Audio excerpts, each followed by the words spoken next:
again, I've been working with light and architecture now for around 20 years. And before working in architecture, I actually had a career in the theatre. So I've been working with light for many years, too many years to mention.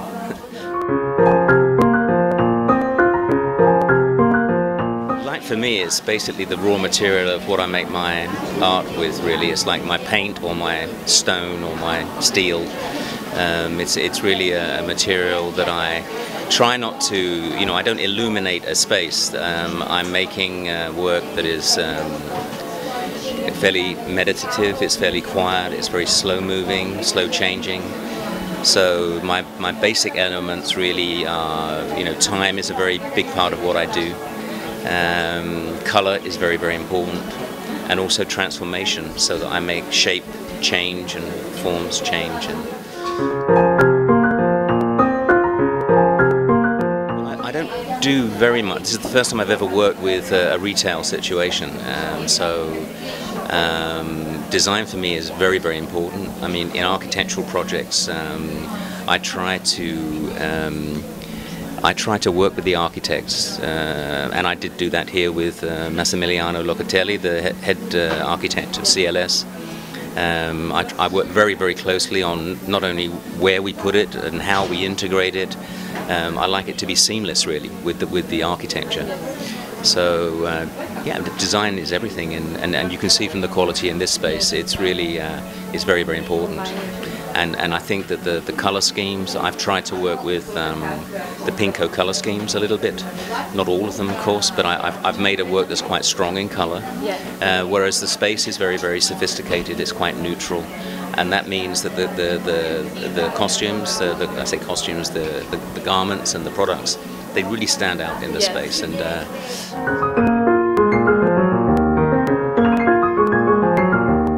it's quite complicated to explain the color situation with the light work, because it's a color mixing system. I work with red, green and blue light sources, and I mix them at different levels, and that's how I create my colors. So and my work is not emitting those colors into the space, actually. It's contained in the work, so it's much more like a painting in a way. But I've tried to observe the colors of Pinko, and I've tried to recreate some of them. Because it's changing all the time, you just get a moment where you'll see maybe a green, like the dress behind you. There might be a moment where there's a blue, and etc. Actually, when the architects demolished this building, is quite old. I mean, I would imagine it's 300 or 400 years old, maybe.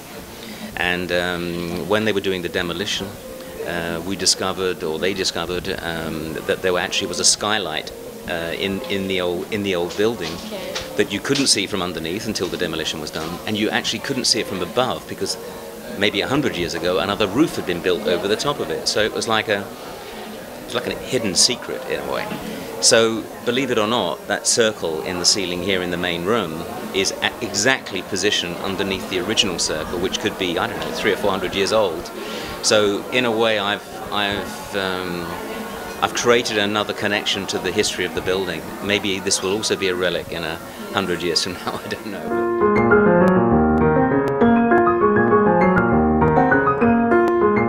Yeah, I think there's a long history of that. I mean, I have had some experience of working with fashion people, but many fashion designers many years ago.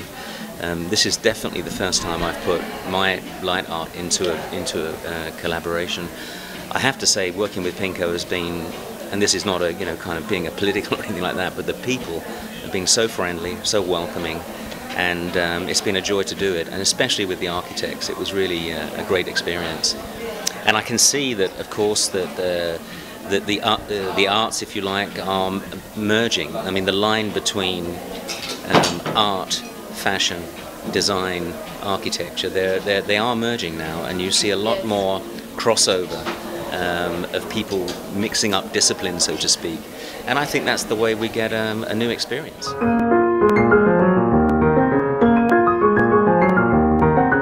Well, just to clarify something, I mean, the lighting and design of the space, I have nothing to do with that.